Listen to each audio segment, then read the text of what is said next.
lesson topics, that is Union Executive. As you all know that government is having three organs, namely legislature, executive and judiciary.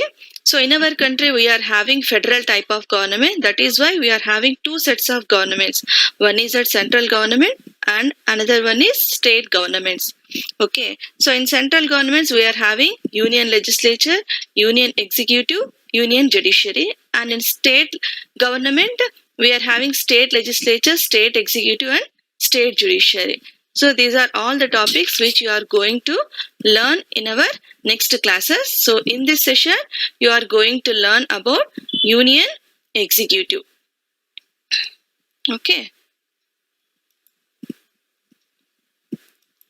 So in this union executive you are having 4 topics. Okay, first one is president and second one is vice president and third topic was prime minister of India and fourth one is council of ministers. Okay, so today you are going to learn in detail about our president, that means president of India. So this is our constitution which came into force on 26th January 1950, and in this constitution your lessons are there. All your second year civics lessons are in constitution. That means you are learning about constitution in second year. Okay, so in that constitution you all know that there are 25 parts. In those 25 parts about union executive is described in 5th part of our constitution. Okay, so already we have completed third part, that is fundamental rights, and fourth part directive principles, and fourth part A fundamental duties, and now you are going to learn today from 5th part, that is the union government. Okay, so these are all the presidents of India. Okay, from first president to present president of our country. The first president was Rajendra Prasad. He was president from 1950 to 1962. And second president was Sarvepalli Radhakrishnan. He was from 1962 to 1967. And third one, Zakir Hussain from 1967 to 1969. And next, V.V. Giri from 1969 to 1974. Next, Fakhruddin Ali Ahmad from 1974 to 1977. And next, Neelam Sanjeev Reddy from 1977 to 1982. And next, Jail Singh 1982 to 1987. And next, Ramaswamy Venkataraman from 1987 to 1992. Next, Shankar Dayal Sharma from 1992 to 1997. And next, K.R. Narayanan from 1997 to 2002. And next was APJ Abdul Kalam. You all know about him, I think. He is president from 2002 to 2007. And next president was Pratibha Patil, the only woman president to our country from 2007 to 2012. And next, Pranab Mukherjee from 2012 to 2017. Recently he was expired. Okay. At present, we are having as president of our country was Kovind. He was president from 2017 onwards and he will continue up to 2022. Okay, so the present president of our country was Ramnath Kovind. He was our present president. Okay, so this is our lesson today, the union executive. In this union executive, you are having 4 important topics. So one is president, next vice president, third one is prime minister, and fourth topic was council of ministers. So in this lesson, you are going to learn in detail about all these 4 topics. Okay, so coming to the president. So these are the qualifications of president. Okay, so if anybody wants to become a president of India, that means any Indian citizen can become. So that is the first qualification. Okay, so he must be the citizen of India and he should have completed the age of 35 years. So that means the minimum age for becoming president of India is 35 years. And next, qualified for the election as a member of the Lok Sabha. That means a presidential candidate must also be qualified as Lok Sabha member. And next, not hold any office of profit under the government of India, state government of any local authority. That means the presidential candidate should not have any job. That means under under government or Indian government or state government or any local governments. That means he should not hold any office of profit in our country. Next, he shall not be a member of either House of People or House of Legislature of any state. That means presidential candidate should not be at the time of election. Okay, during at the time of elections, he should not be member of Lok Sabha, he should not be member of Rajya Sabha, and he should not be state legislative member of any of state in our country. So these are the qualifications of president to become president in our country. Okay, so next coming to the election method, how president of India was elected. So there is one special procedure. Okay, you all may know now.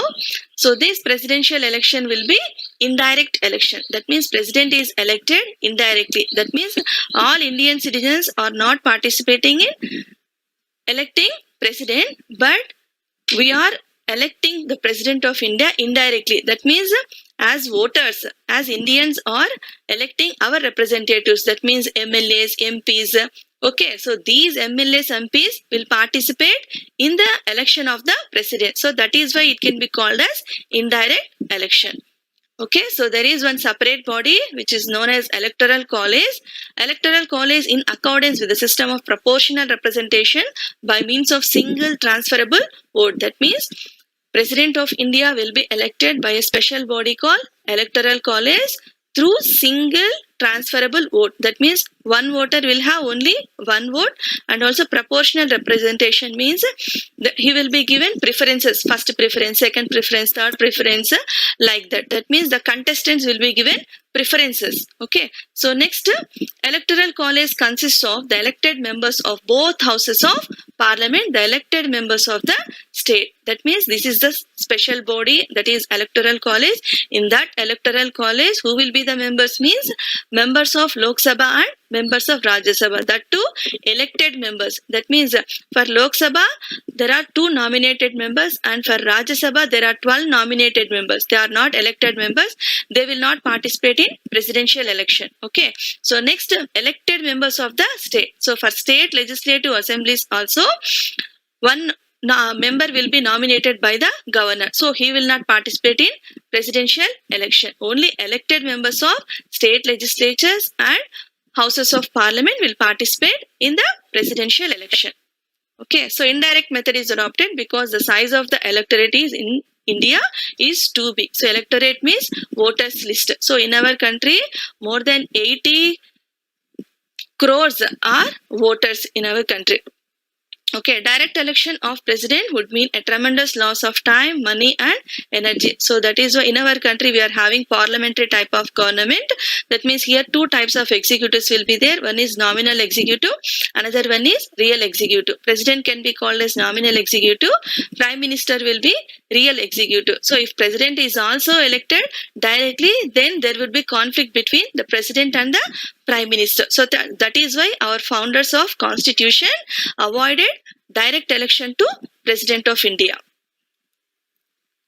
Okay, so these are the participants of electoral college. That means members of Rajya Sabha, members of Lok Sabha, members of each state Vidhan Sabha, and members of each union territory possessing an assembly. So in our country we are having 9 union territories at present. So previously we are having only 7. So recently Jammu and Kashmir was converted into union territory, and Jammu and Kashmir and Ladakh. So that is why 9 union territories are there. In those 9 union territories, 2 union territories at previously, that means Delhi and Puducherry were having assemblies. They too will participate in the presidential election, and now Jammu and Kashmir and Ladakh will also participate in the presidential election. next presidential election. So reasons for indirect elections to the President of India. So President would be elected by electoral college consisting members of parliament and members of legislative assemblies of the states. This would make the elected president a true representative of the whole nation. That means all our MLAs, MPs of Lok Sabha and Rajya Sabha will participate in the presidential election. That is why he is the true representative of the whole nation.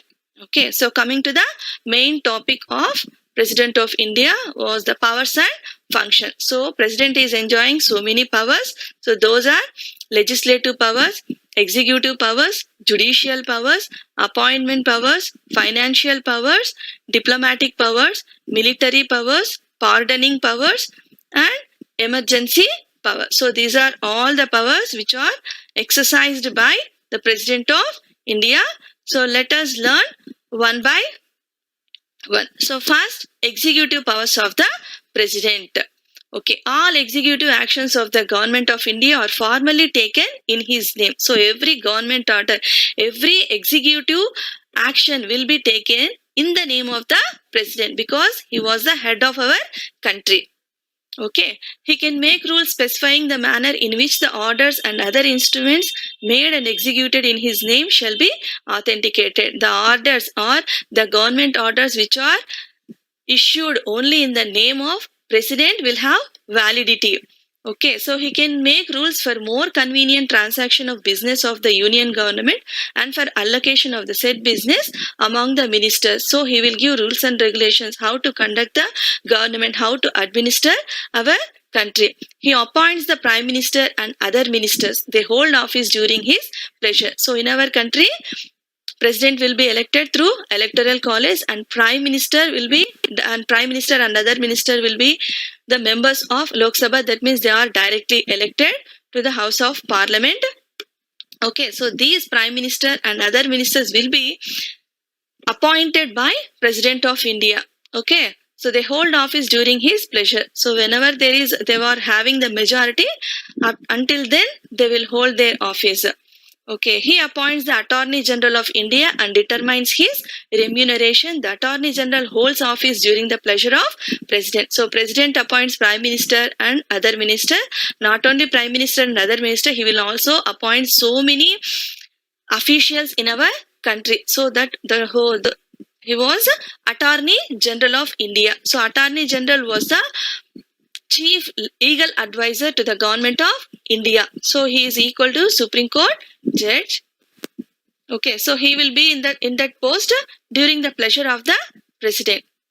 Okay, the President of India also appoints the Comptroller and Auditor General of India, the Chief Election Commissioner and other election commissioners, the chairman and members of Union Public Service Commission, the governors of states, the chairman and members of Finance Commission. So who is Comptroller and Auditor General means all our incomes, that means Indian income and expenditures will be checked by one office that is known as Comptroller and Auditor General of India. So he will check the incomes or revenues and expenditures of our country. Next, Election Commissioner. So Election Commission is there in our constitution. That body was headed by Election Commissioner and other election commissioners. Okay, so they will conduct free and fair elections to our country for every 5 years.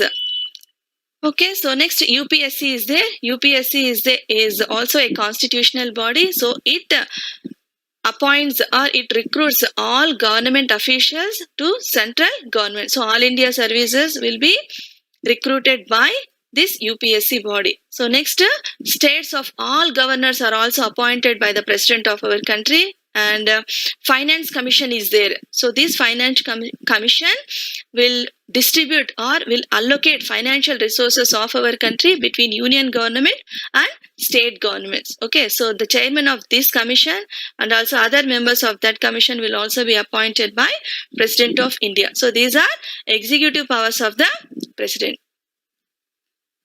So coming to the legislative powers. So President is also having legislative powers. So according to his legislative powers, he can summon or end a session of the parliament and dissolve the Lok Sabha. That means the parliament sessions will be conducted thrice in a year. So these parliament sessions will be started. Summon means started by the President of India. That means with the inaugural session or with the inaugural speech of the President, these parliament sessions will begin. Okay. So, and Lok Sabha will be dissolved by the President on the advice of the Prime Minister. So, dissolved means abolished. But Rajya Sabha cannot be dissolved. It is permanent house.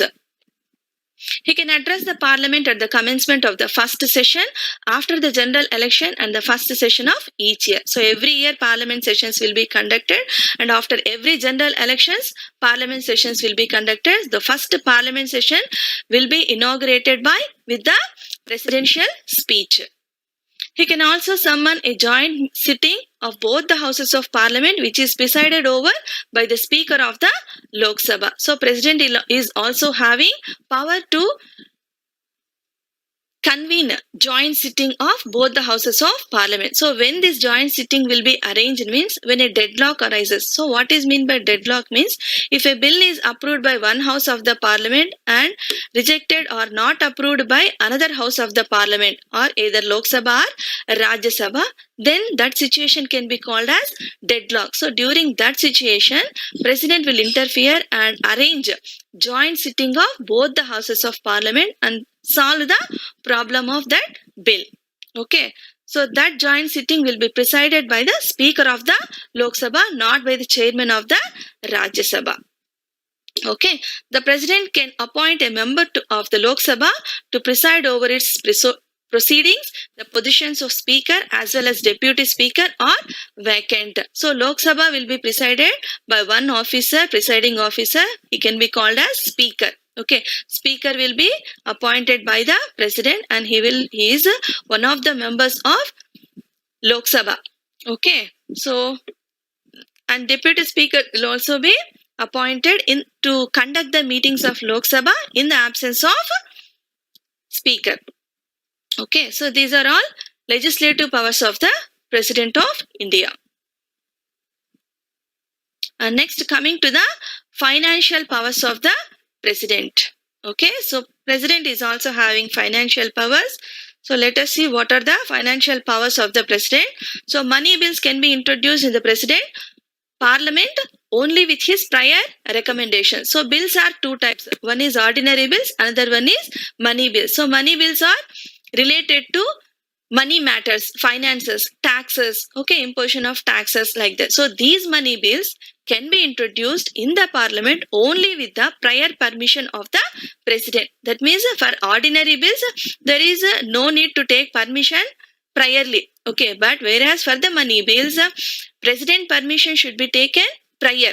Okay, so he causes to be laid before the parliament the annual financial statement, that is the union budget. So every year union budget is introduced in the parliament, laid before the parliament. That means union budget is a list of revenues and expenditure of coming year.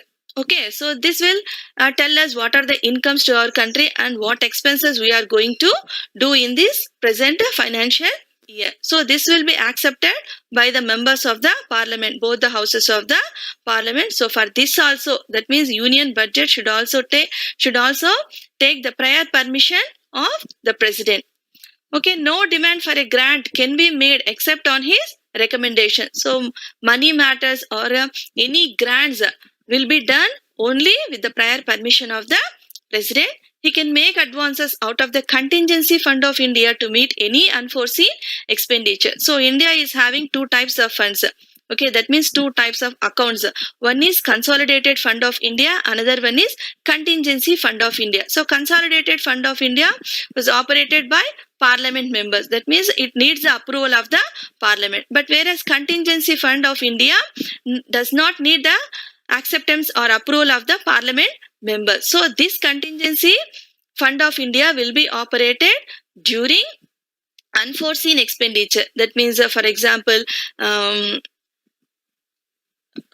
any unforeseen expenditure during natural calamities, floods, during wars and earthquakes like that. That means unexpected expenditure will come. So during that period, contingency fund of India will be granted.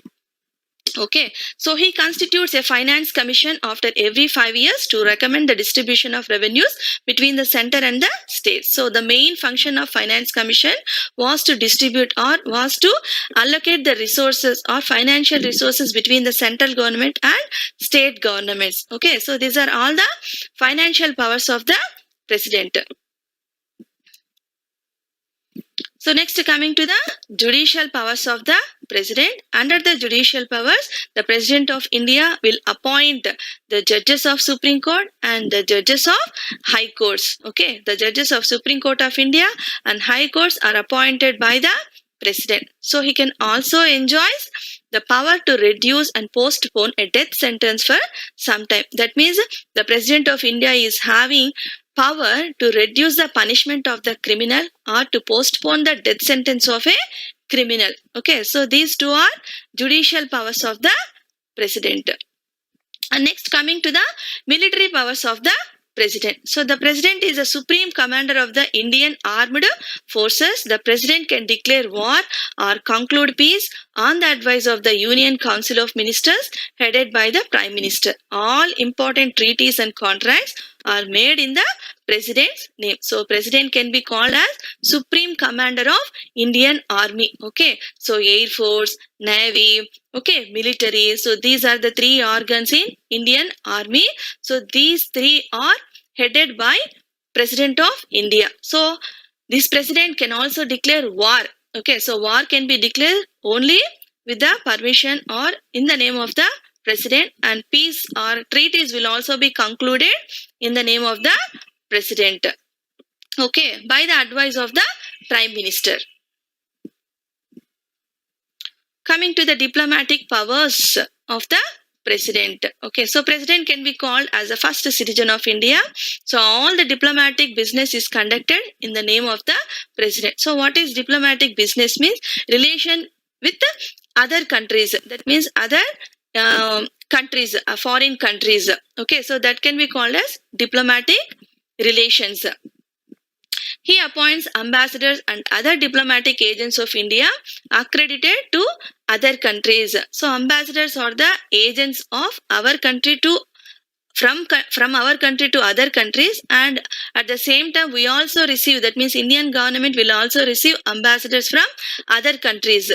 Okay, so with those countries we are having relations, good relations. Okay, they can be also called as diplomatic representatives. Okay, so diplomatic agents accredited to India present their credentials to the president. So these ambassadors or diplomats will give or will submit their credentials, that means documents, that means important documents which signifies their identification. Okay, their educational qualifications will be submitted to the president of India. So all international treaties and agreements are also conducted in his name, but they are to be ratified by the parliament later on. So all wars will be declared in the name of the president, and treaties and agreements will also be concluded in the name of the president, but they should be ratified by the parliament. That means approved by the both the houses of the parliament. Okay, so these are diplomatic powers of the president.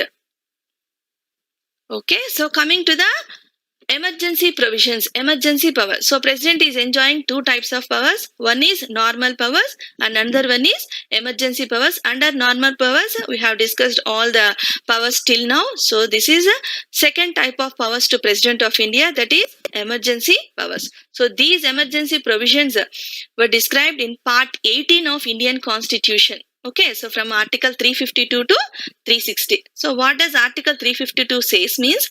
It says about national emergency. That means through article 352, president can declare national emergency in our country, and through article 356, president can declare state emergency or constitutional emergency or presidential rule in our country, and through article 360, president of India can declare financial emergency in our country. So these are the three emergency powers which are exercised by president of India.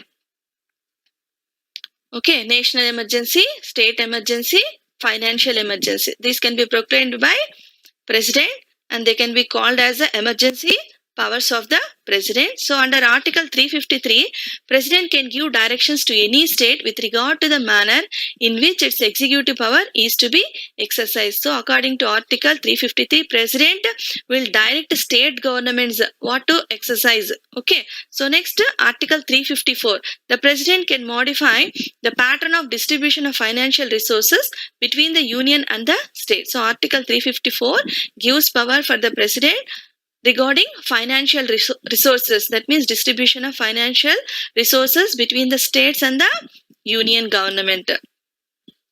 Okay, so these are emergency provisions or emergency power. So national emergency will be proclaimed on the ground of war or external aggression or armed rebellion. That means if any war occurs with any country, any neighboring country, then national emergency will be declared, or any armed rebellion. Okay, so army rebels, if army rebels, then also national emergency will be proclaimed or declared.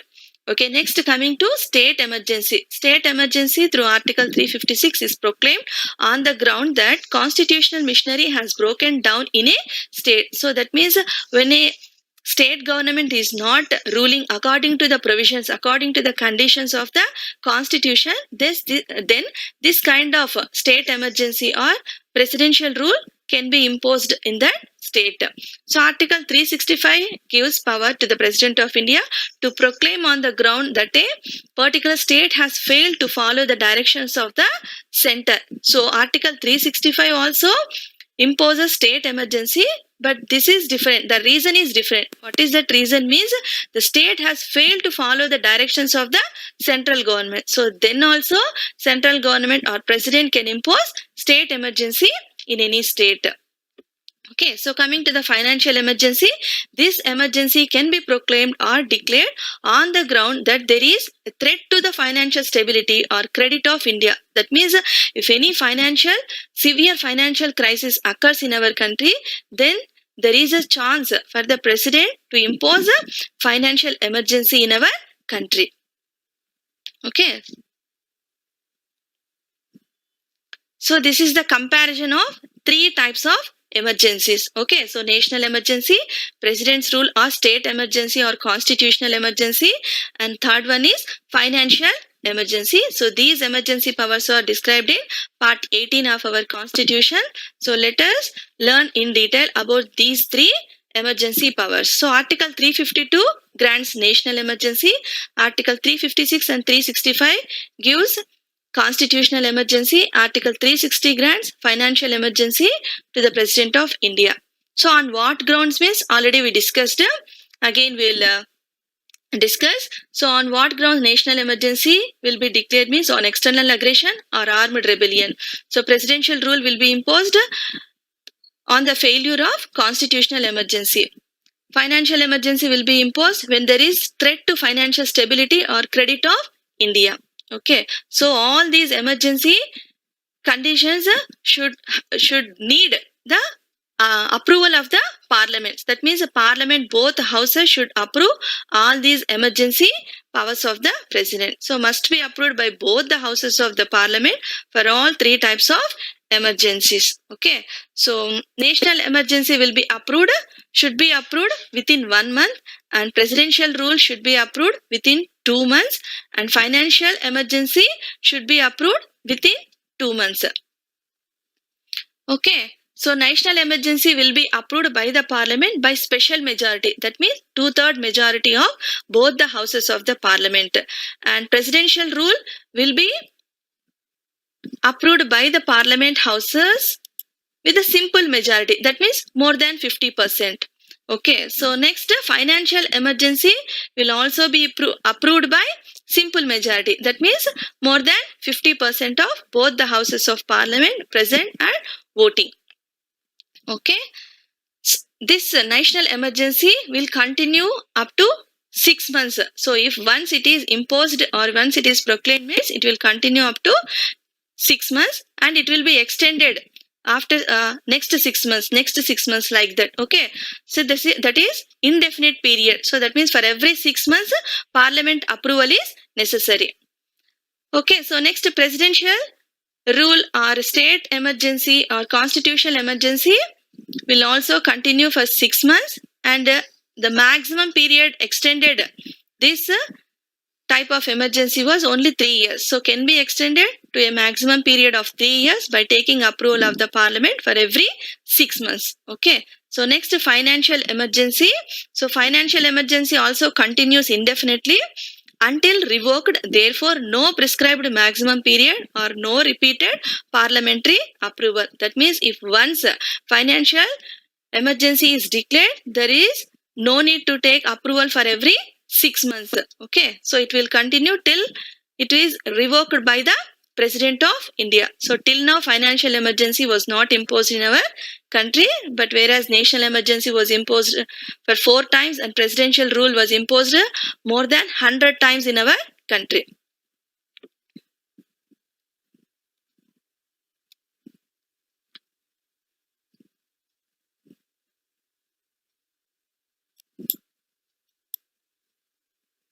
Okay, so we have already discussed these national provisions. So once again,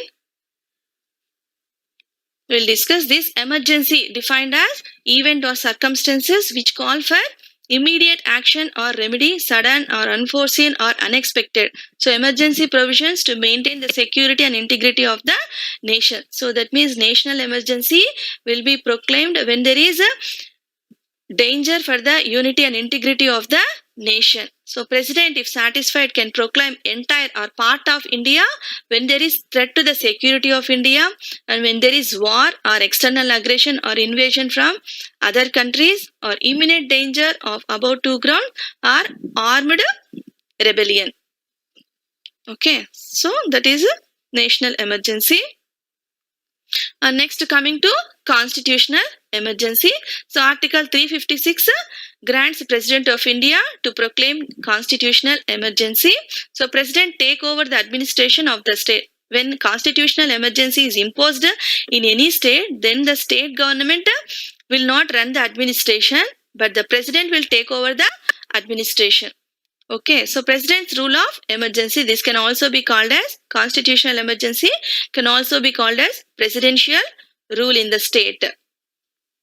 Okay, governor of the state is not satisfied with situation arises, state cannot be carried on in accordance with the provisions of the constitution. So when presidential rule is imposed in any state means when governor is not satisfied with the administration of the state government, then he will give one report to central government about the state government administration. Then if president satisfies about that report, then president can impose presidential rule in that state. So approved by parliament within 2 months. This constitutional emergency should be approved by both the houses of the parliament within 2 months. Okay, can be extended for another 6 months. So once it is imposed means it will continue for 6 months until the revoke. Okay, so it can also be extended for another 6 months after getting approval of both the houses of parliament. Okay, so except High Court, all the functions of the state government are taken over by the president. So during presidential rule or constitutional emergency, all institutions of state governments will not work, only High Court will work. Okay, next coming to the financial emergency. Through Article 360, President of India will declare financial emergency. So President can proclaim a financial emergency if financial stability or credit of India or any part thereof is threatened. So this proclamation must be approved by the Parliament within 2 months. This type of emergency has not been declared so far. So we already discussed that. So this emergency has not been declared so far in our country. That means that type of financial crisis did not occur in our country. Okay, so this financial emergency must be approved by the parliament within 2 months from the date of declaration.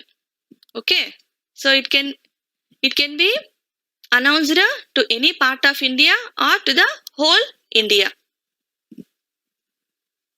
Okay, so now we come to the conclusion, or we are concluding the topic of President of India. So until now, you learned all the topics of related to President of India. So now I am going to give you an assignment. All of you take your notebooks and write down the assignment. These are the main questions which appear in your public examinations. Okay, so I will dictate one by one.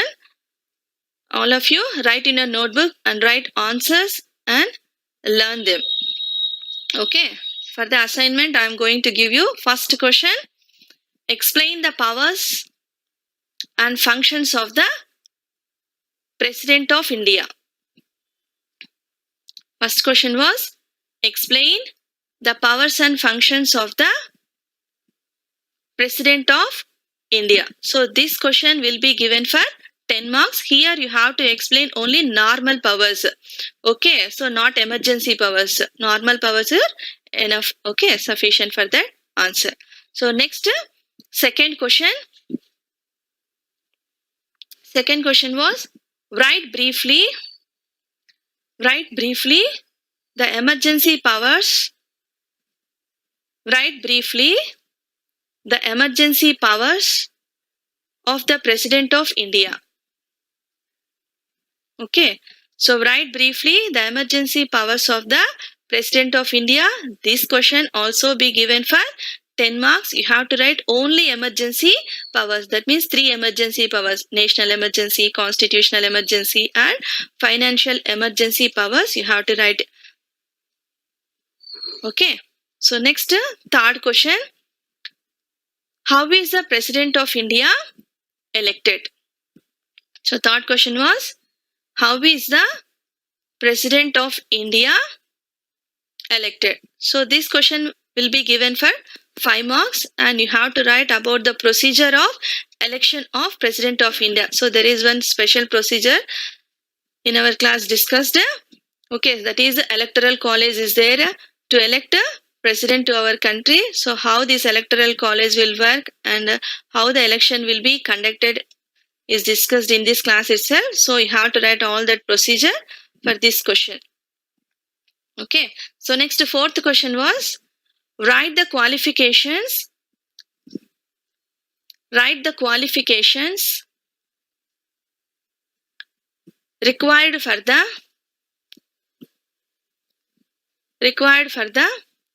President of India. Okay, write the qualifications required for the President of India. Okay, so this question will be given for 2 marks. So you have to write at least 4 qualifications of President of India. Okay, so next, fifth question was Article 352. So fifth question is Article 352. So this article explains about national emergency of President of India. Okay, so it describes about national emergency. You have to write about national emergency for this question. Okay, sixth question was Article 356.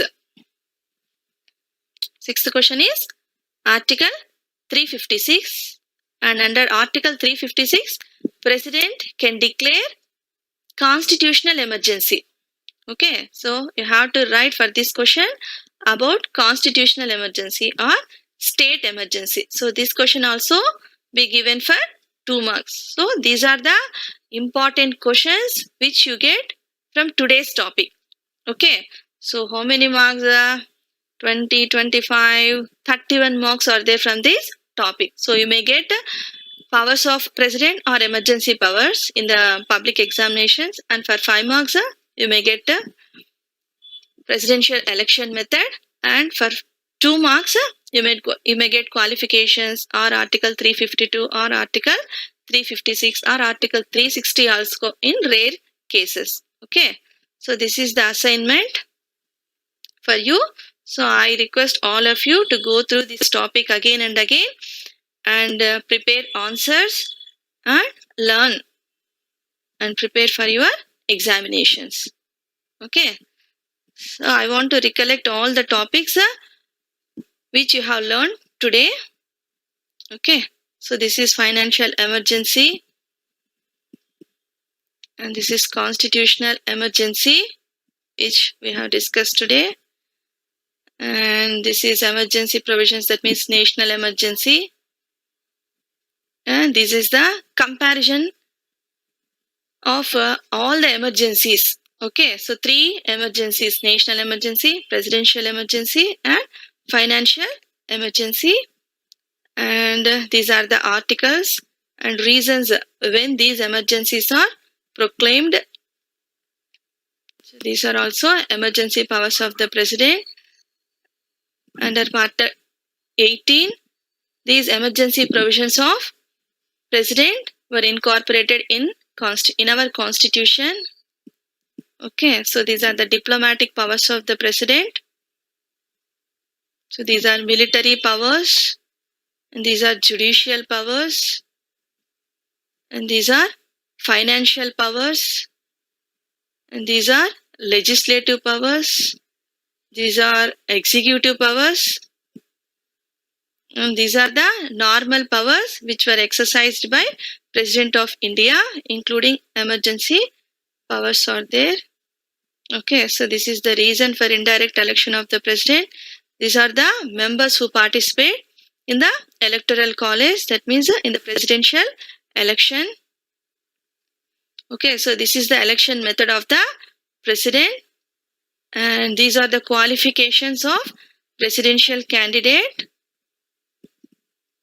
And this is our lesson, third lesson, union executive. So under this we have completed the first topic, president. So in our next sessions we will discuss vice president, prime minister, and council of ministers. So this is our president of our country, Ramnath Kovind, and these are all the previous presidents to our country, from first president to present president of our country. And these are the 25 parts of our constitution. This is our constitution, and today's topic is President of India. So today we have completed this topic.